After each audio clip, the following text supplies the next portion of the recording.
Hey everyone, I'm a bit nervous right now because this is the first time I try to live stream. Uh, let's see. Yeah, that seems to work just fine. And there, all right. I hope it's not upside down. It looks like this from here, but it's probably not.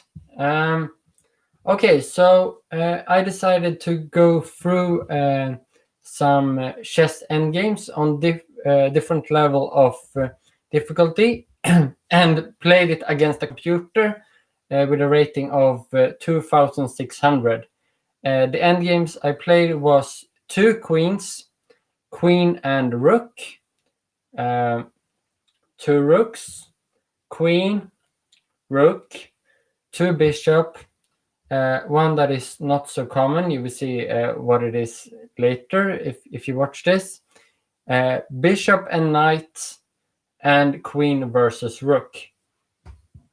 Uh, um, and the idea is that whoever watches, whoever knows chess and will have something to learn from this. I also want to say that I'm kind of a fan of not checking more than is necessary. I think that's more fun to play for both the person who tries to win and the person who tries to draw. All right, so we start with queen, two queens versus nothing, or king. So the king is on e5, king on e1, pawn on b7, and queen on a7. All right. So the first move I played was to promote the pawn into a queen. And no, the queen is on a8, sorry. That.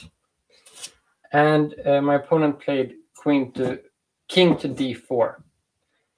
And now the idea is to just have the queens on files next to each other, and then just go with them one step at a time, walking the king down the board. And the king cannot approach the queen because the other one will be guarding. So I played queen to a5. The computer played king to d3. I played queen to a4, king to e2, and now I can continue with playing queen to e3 as long as the king is not approaching. If the king was on the third rank and I would check, then the king would be able to run away. But as long as he going downward, I could just play queen to a3. But I decided to instead play queen to b3. No, I didn't. I played queen to e3. Sorry. I'm so nervous. The computer played king to d1. I went queen b to b2. And the computer played king to e1. And now queen to a1 is checkmate. So that was two queens. Now we move on to queen and rook. So the queen on d1, and I have the rook on h1. King is on e5.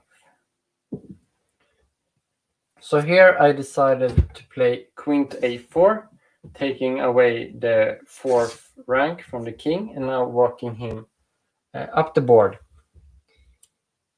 King f5, and now rook h5 check. King to g6, threatening the rook, and now rook b5. And the idea here is that the queen will always be guarding the rook. So no matter where, now it's just to walk this combination down the board.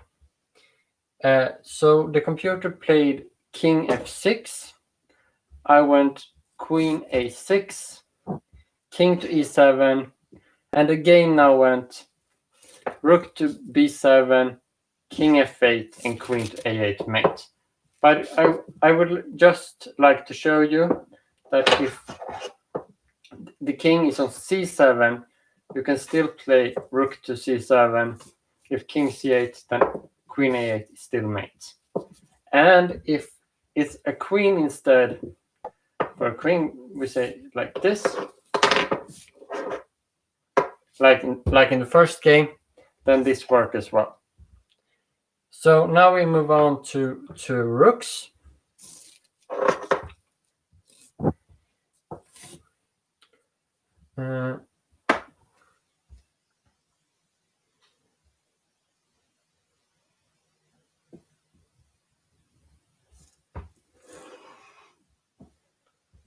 Yeah, this is the position.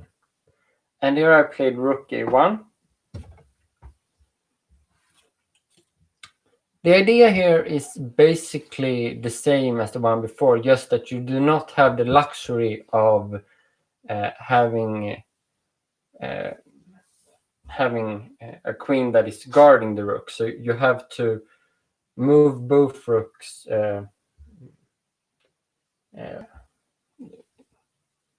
far enough so the king cannot approach them or guard their squares. The computer here played king d6.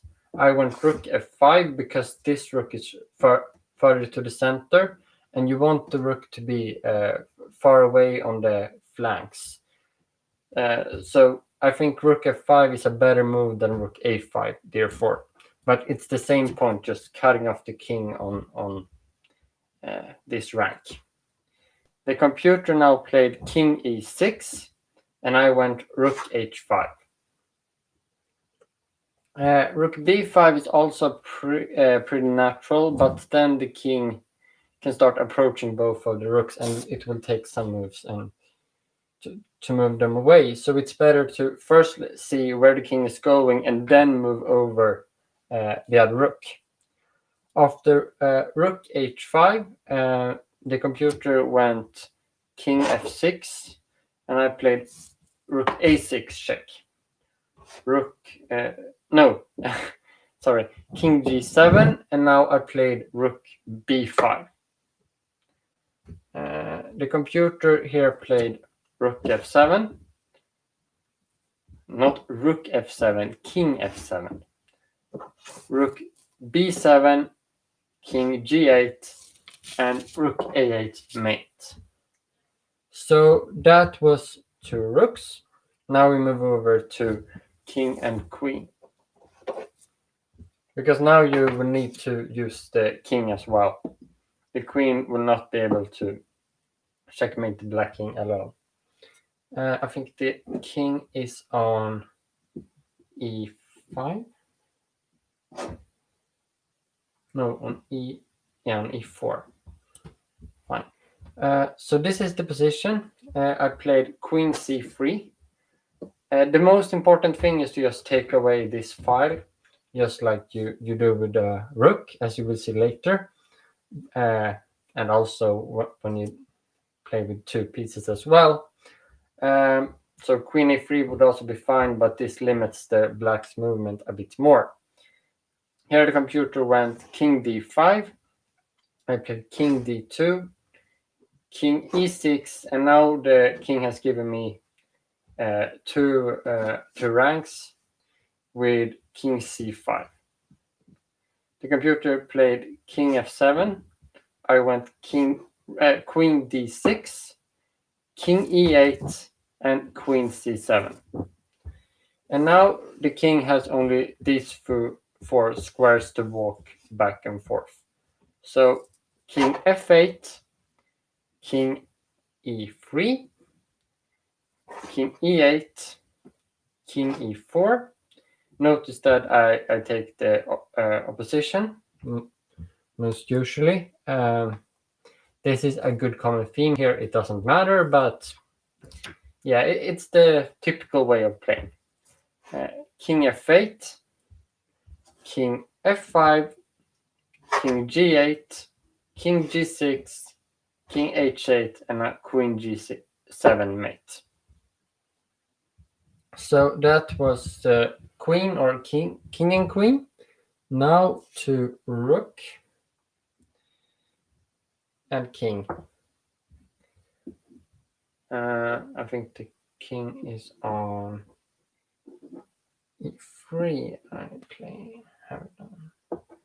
Okay, so here I went rook h1, giving the rook the option of taking the file from the king.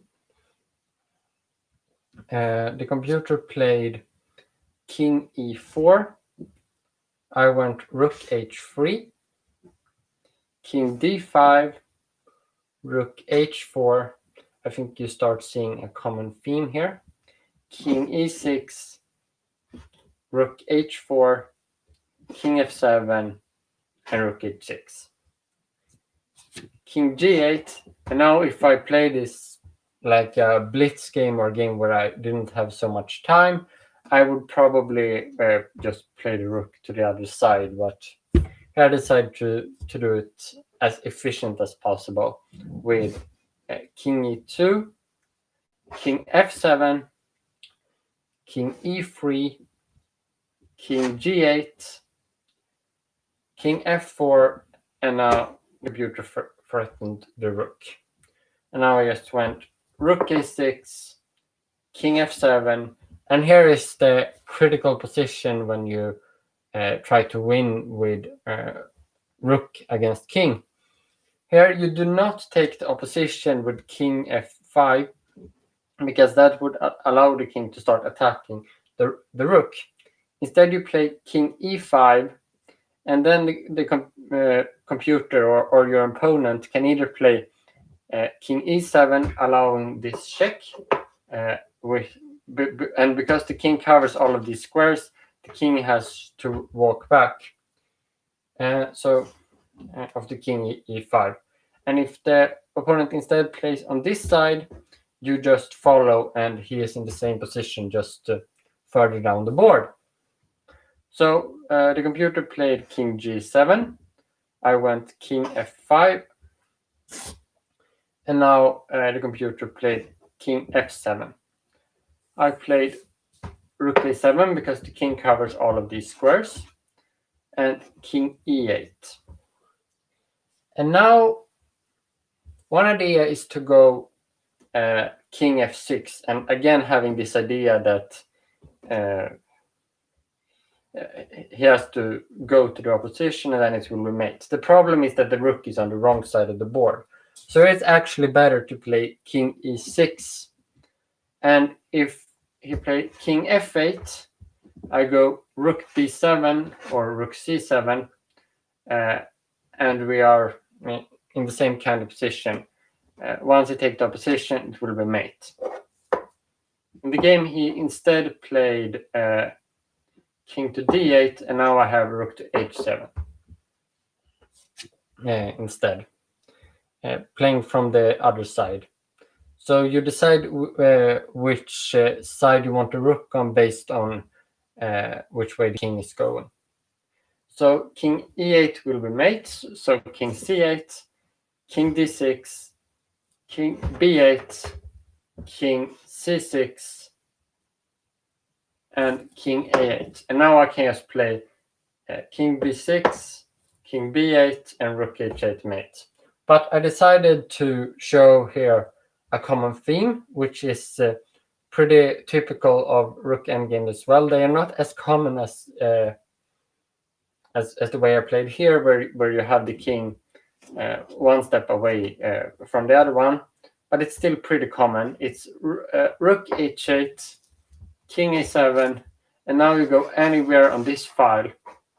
I played rook c8, but d8, e8, f8, g8 all works as well.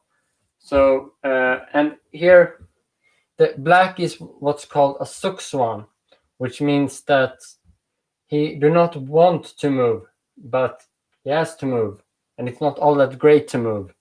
So only move king a6, and now rook a8 is mate. So use this Rooks idea. I can show another position that we have earlier. After I played king e5 here, and king g7, king f5, and if you here play king h7, the best move is actually to play rook a7, because he either has to move one rank further, and then you have rook f6, no, king f6, with a much faster opposition.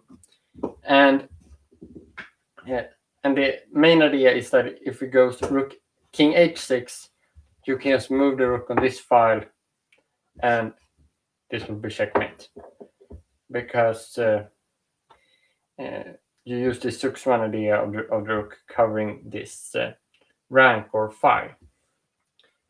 So now we move on to two bishops, which is a lot trickier. It's like these things I think you can understand if you just understand the rules of chess. But two bishops here, you cannot just follow a direct pattern. You have to come up with some ideas based on the position. So I will just check how the position is. I think it's king on e4, bishop f1. Yeah, this is the position without the rook, of course. So here I played bishop c4, taking away this square and creating the double diagonal with the bishop, which the king cannot approach. Not here, and not here, and not anywhere. Because this double diagonal, the king can simply not cross it. The computer went king e3, which makes sense. You want to squeeze this king out as much as possible. I played bishop c3, making it possible to remaneuver this dark square bishop. And the computer played king f3. I went bishop d3, king e3, and bishop c2, moving the double diagonal one step closer to this corner. So I can start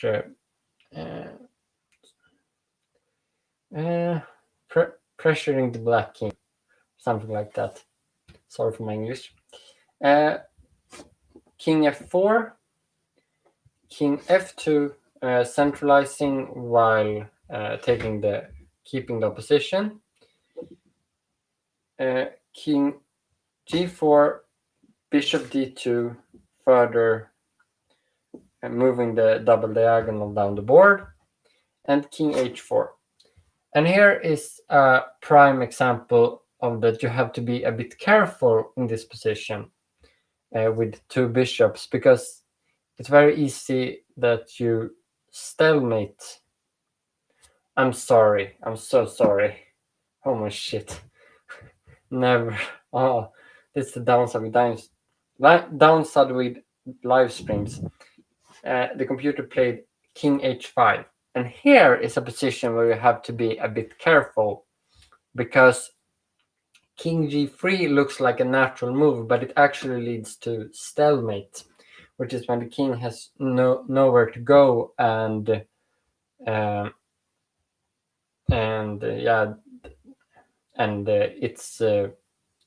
it's black to move or white to move for that matter, and black has nowhere to go. That's called stalemate, and it's a draw. And I do not want a draw in this position because two bishops are winning endgame. So instead of king g3 with this bishop covering both of these square, this bishop covering this, and king covering this, so the black king has nowhere to go, I played king to f3, giving him this square.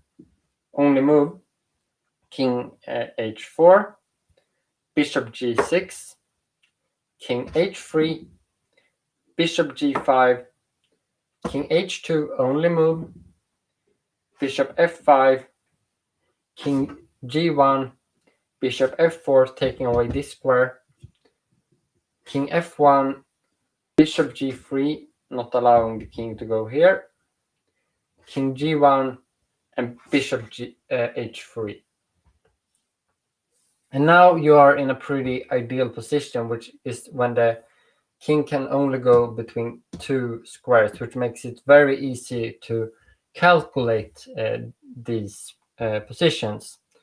So the king can only go between h1 and g1, and you can basically do whatever you want during that time, which makes it very easy to play. And the computer went rook king h1. I played bishop c7. You can basically go anywhere on this diagonal. The idea is to just bring the king in to covering this square so the bishop can move. King to g1. And now basically the only thing I have to do is to make sure that this square isn't covered. So bishop g2 would be stalemate, for example. But instead I played king g3, king h1, bishop g2, king g1, and bishop b6 is checkmate. So that was two bishops. Now I tried something I haven't done before, which was to play bishop and rook versus opposite colored bishop. And I played this position against the computer, and starting with rook h4, pinning the bishop, king d5, king d2, bishop f5, king e3, bishop e2, and bishop a3, taking away this square. So start making it hard for black and centralizing the king. Bishop f7, and here I have this nice combination. Rook to d4, king e5, bishop d6, king f5, and rook to f4. And here black can go to either e6 or g6. I think e6 is slightly better, but he can still not take the bishop because that would hang his bishop, and I would have a king and rook endgame, which is much easier than this. Instead, the computer played king to g6. I went king d4, bishop b3, king to e5, bishop to d1, and bishop e7, with the idea of rook f6, king g5, and discovered check from this bishop, like something like rook f1 picking up the bishop. The computer played king g7, and here is a move I think is pretty good. I played rook f6, trapping the king on these four squares. And as you can see, this bishop can really not do anything, any approach. I only approach the king in any way. I only move this king on the black squares, and it's a very comfortable position to play and pretty fun. So my opponent, or the computer, played bishop c2. I went bishop f8, further limiting the king's movement. King to g8, king to d6, king h7, and king to e7. Start approaching. The computer played bishop g6. I went rook to f2. Rook f2 and not f1 because I thought I have access to both of these squares. These squares directly because it's a black square and the bishop cannot cover it. But also to this file indirectly, because if the bishop covers it with bishop e4, I have rook f4 and the bishop cannot cover this square. So the computer played king g8. I went rook g2. And here the computer gave up the bishop with king h8. Of course, it's better to play king h7, but it doesn't really matter because I have a really nice setup with king f6, bishop g7, rook h2, king g8, and rook h8 checkmate. Just have to look up for some stalemate ideas. But even if the bishop blocks, I can just play a waiting move because he cannot do anything to stop this. But yeah, the computer just here decided to play king h8 and giving up the bishop. And I just took it because it's not stalemate. And here the quickest way to win is to play king f7 and king h8, rook h8, h6 is checkmate. But I instead played rook g2 because I missed this, king h8, king f7, king h7, and rook h2, boring checkmate. So now I need some water.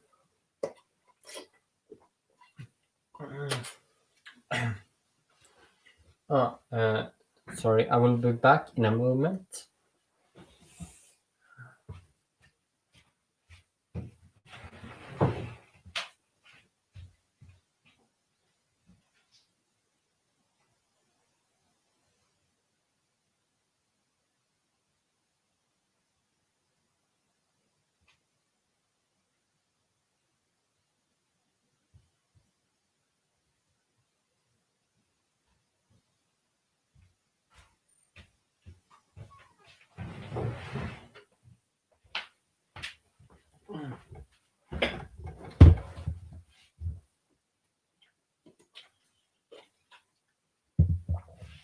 So the next endgame is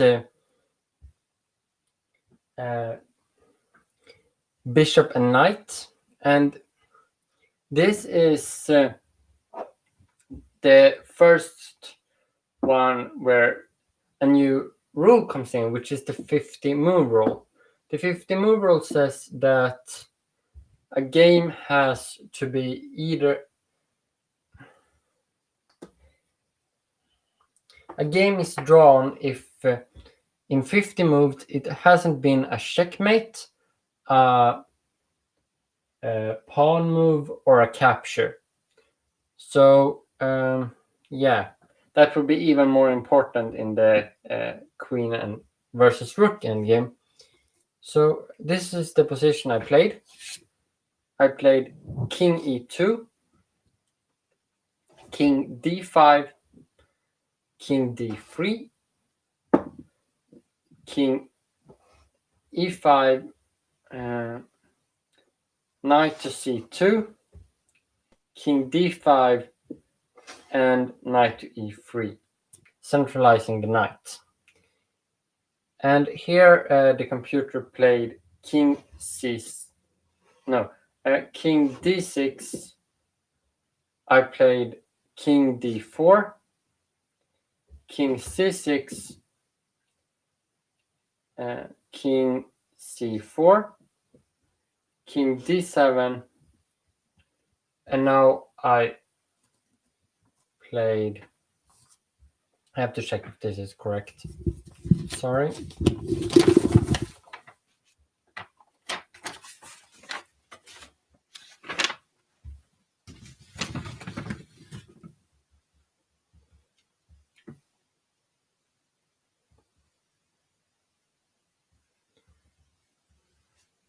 I have this position, I'm pretty sure. And here, yeah, king c7,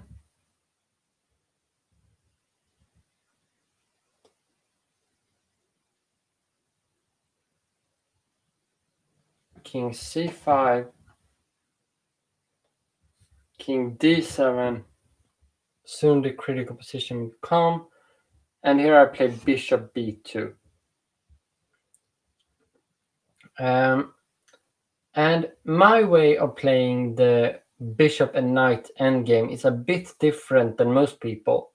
The most common way is to know how to force the king from the corner of the wrong color, which is the color where the bishop isn't standing on a8, and then force it to either h8 or a1 in this case.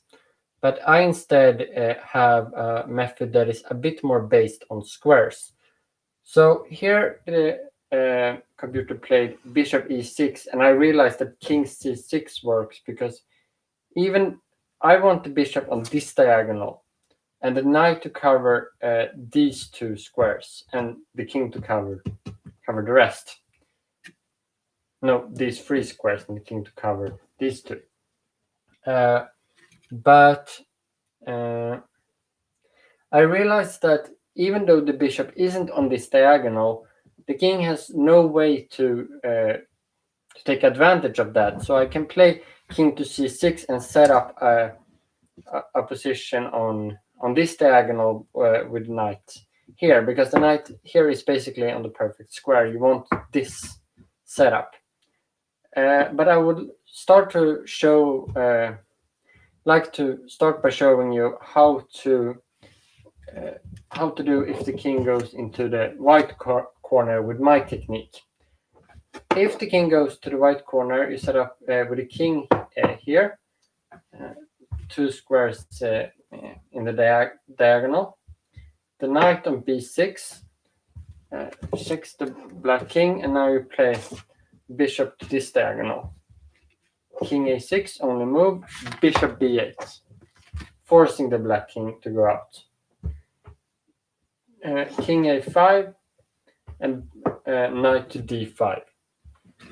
King a6, and now this square is the perfect one for this diagonal, covering these three squares.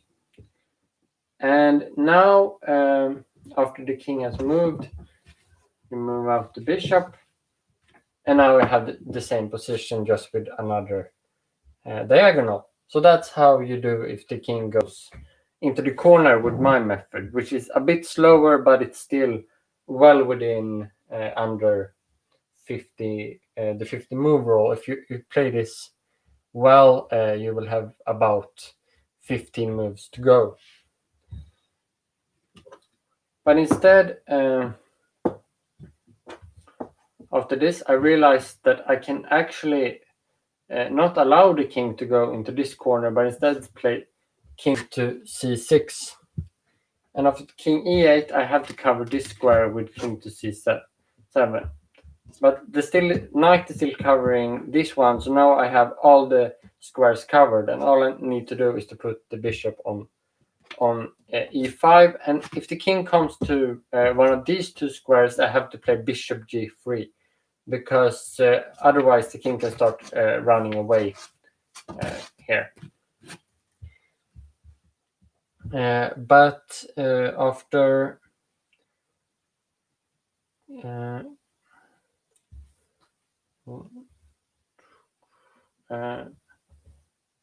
king e7, he played king e8, and now I played bishop e5, king e7, and bishop to g3, putting the bishop on the perfect square.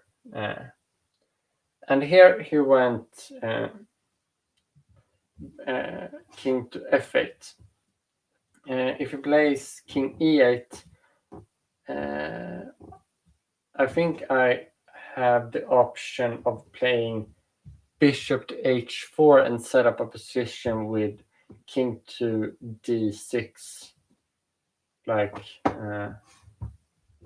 this, and this forces the king back, and now I can go here, and the king still has no good squares here, because the bishop covers d8.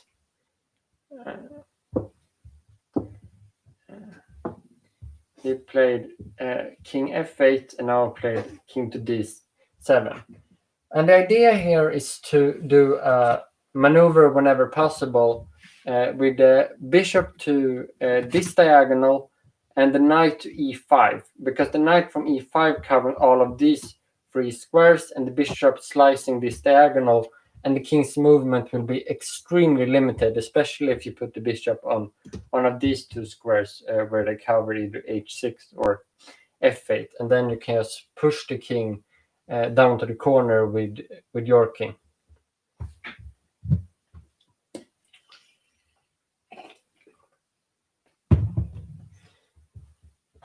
So good. He played, or the computer played, king to g7. I went bishop to h4.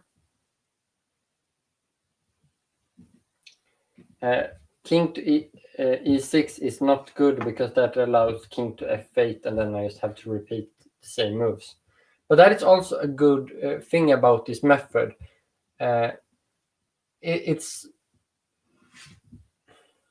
on these moves are pretty critical. If I played like bishop h4 in the wrong time, the king can start giving me problem. But if I like play king e6 here, and he went king f8, I can just repeat with king to d7. So most mistakes are just losing one or two moves.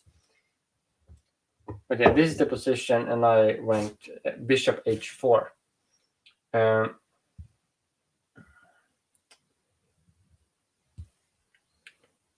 After bishop h4, the computer played king g6, king e6, further limiting the king's movement.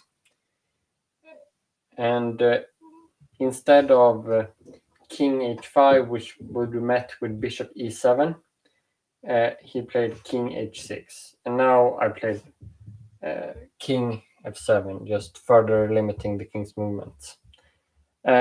King h5 and bishop e7. Now going to this diagonal and also taking away this square. So when the knight will be here, you will see that the king's movement will be extremely limited. And after king h6, now I have time to do this maneuver. So knight g4, king h5, and knight e5. And this is the ideal setup when you play bishop versus knight with my technique. Because, yeah, the king's movement is extremely limited. Only the knight and bishop covers all but one square here. So, ironically, if the king was on g7, this would be stalemate. King h6, king f6. Now I can allow the king to go here because the king can not reach this square. So after king h5, I went king f4. And now it's just pressing the king down the board. King h6, king g4, king h6, h7, and now I have this pretty nice move, bishop f8, taking away this square and only allowing the king these three squares. The reason why I can do that is that after king g8, I have bishop h6, and after king h7, I have king either to h5 or g5. I played g5. Here, the computer played king h8. I went king g6, king g8, and now you have this ideal position with the king and bishop cutting off the black king on all but two squares. So the king can only go back and forth, and I can do whatever maneuver I want during that time. I played knight g4, king h8, bishop g7, king g8, and now knight f6 is checkmate. If the king were to go to g8 here instead of h8, then it's just king g8, king g6 with the same idea. Now the knight can stop moving because now the bishop and king covers all but 2 of the black square. King h8, knight g4 again, or knight d7 is also fine. King g8, knight f6, king h8, and bishop g7 is not stalemate, it's checkmate. All right, so that was bishop and knight. Now to queen versus rook, which was my absolutely worst played of all these games. I'm pretty satisfied with how I'm played so far. But in this game, I did not play well at all.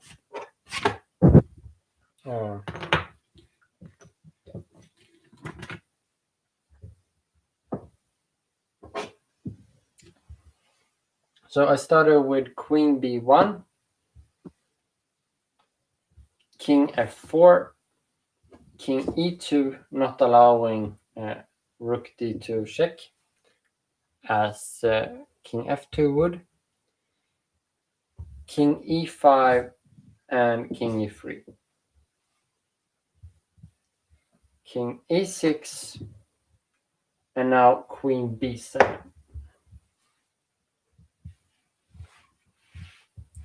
King d6, and king e4. Rook e5 check, king d4, and rook g5. Normally you have to be a bit careful with these moves that separates the rook from the king, but the computer knows most of these things. So it's usually pretty pointless to try to win this in a forced way. It's better just improving the position. After rook g5, I played queen b6, check, king d7, queen f6, threatening the rook. And if the rook decides to check on g4, I can go to d5, and the rook cannot check because that square is covered by the queen. So that's the idea with queen f6, not queen f4. Rook g1, queen f5 check, king d6, and queen f4 check, king d7, and now king c5, because the queen is covering both of these squares from the rook.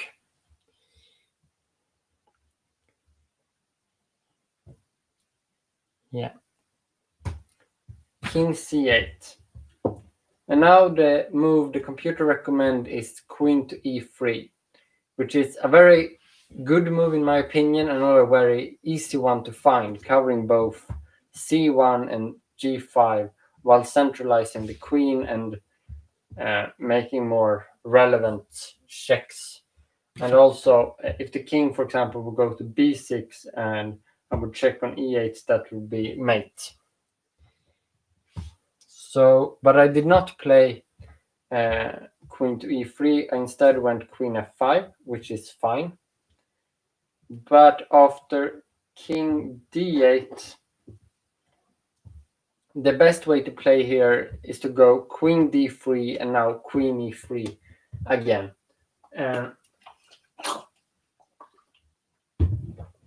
Queen d3, king c7, and queen e3, still covering all of the squares, threatening the rook.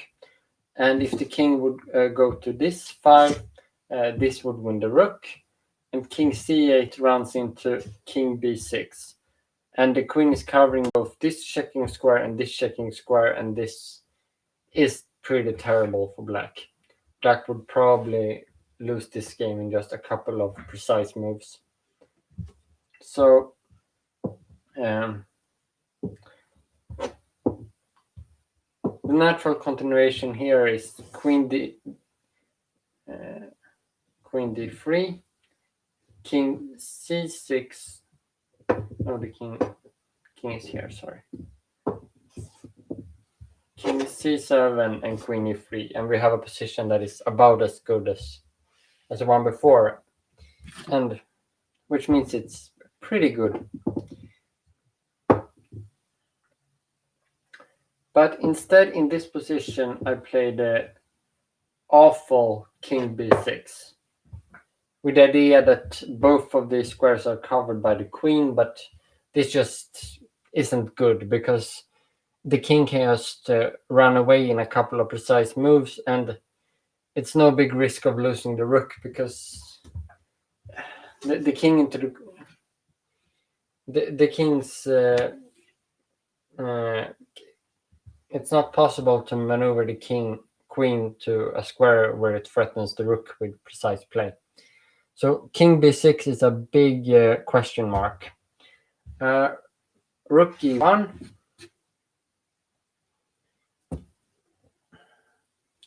King b7. And I thought, like, if rook e7, king b8, and I still think I have something here. Definitely a better position than the one I'm started with, because the rook do not want to be on this second rank, because that means the king can be on the third, and that means that the king is in danger of being checkmated. But instead, the computer went rook e6, and I cannot take the rook to stalemate. So I played queen d5, king e7, only move. That doesn't lose the game.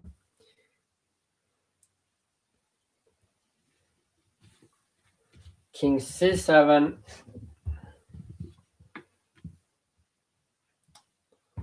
king f6, king d7, rook e5 threatening the queen, queen f3, rook f5, queen f3 check, rook f5 blocking and also attacking the queen.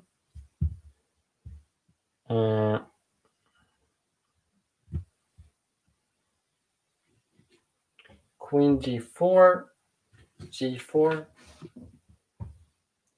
and king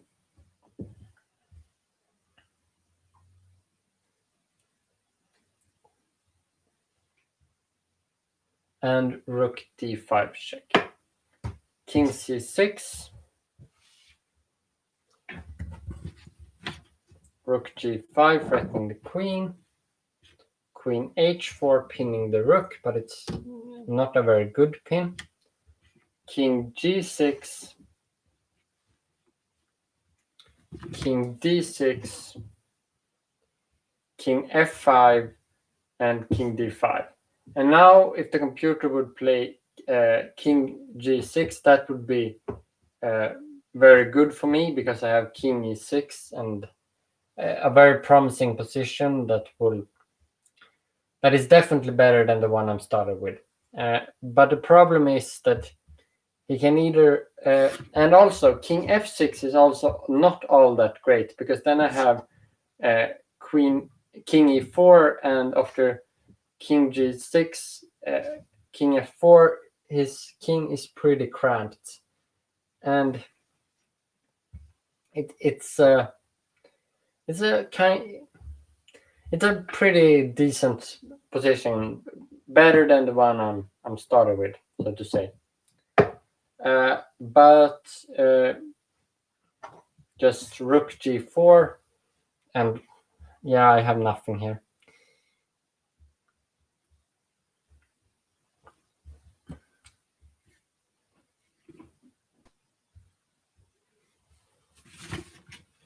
Queen h5 check.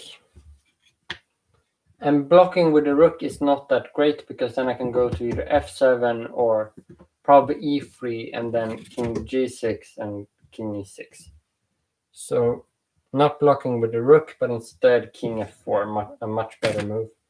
basically just putting me in the same position as I was before, and I do not know exactly how I should play this, so I'm not in a very comfortable position here. Queen e5, king f3, queen e1. I thought like taking away this square maybe start cramping the king a bit, but it's not all that significant. It doesn't work like at all. If like king f4, then I would have queen f2 forcing the king to go to g5, then king e5, but the computer is better than that. So after queen e1, rook g5 check, king d4, rook g4, king d3, king f4, and I'm basically in the same position as before. Queen e7, I don't know, taking away this square or something. No. I'm not very proud with my play here. King f5. And this is, no, next move is king e3 and rook g3 check. And this is move 30. So now I have 20 more moves to make to either mate the black king or win the rook. Which is not all that easy because I've achieved next to nothing. King d4, rook g4 check, king d5, and rook f4. Queen e6 check, and king g5. King e5. And now, and rook f1, threatening this disgusting check. Yeah. Queen g8. And here I actually think the computer played an imprecise move. The computer played king h5, but I think king h4 is slightly better because king h5 allows queen g3 as played in the game, which both covers one of the king's two central squares here, which is what you want to do in a third rank defense, as this is the rook is on the third rank cutting off the king. It's called and that's the way you play the third rank. So now the king has a bit of a difficulty. Rook f8 is not all that great due to king e6, and all of these squares are covered. These three are covered by the king, these three are covered by the queen, and this is covered by the queen indirectly due to queen h3 check, forking the king and rook. And if the king start moving up the board, then you take away both of the central squares, and the king start being really cramped, and rook will have great difficulty saving this game. So instead, the computer went rook f6, and now I played queen to d3, which is just a theoretical move. It's called the killer T position. It's like a T going like this, which is the way to play the third rank the defense, breaking it up. And after queen to d3, we are on move.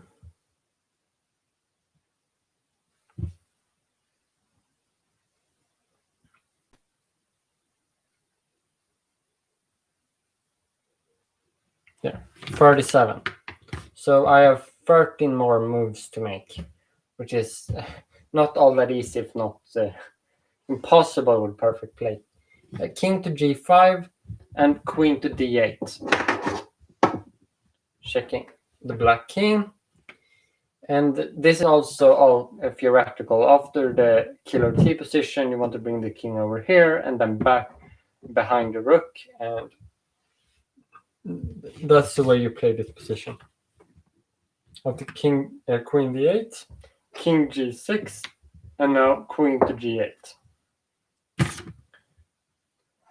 Rook g7, only move that saves the rook, and now queen e6. Queen e8 is probably also a possible move, but I don't know exactly what to do on king g5. It seems to me that the king is just running away. So instead I played queen to e6, and the computer here played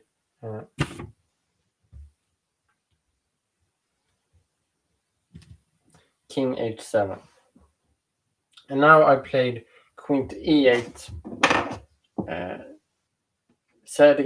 trying to set up the Philidor position with the queen on e8 and the king on f6, which is probably the most famous position in the queen and rook endgame.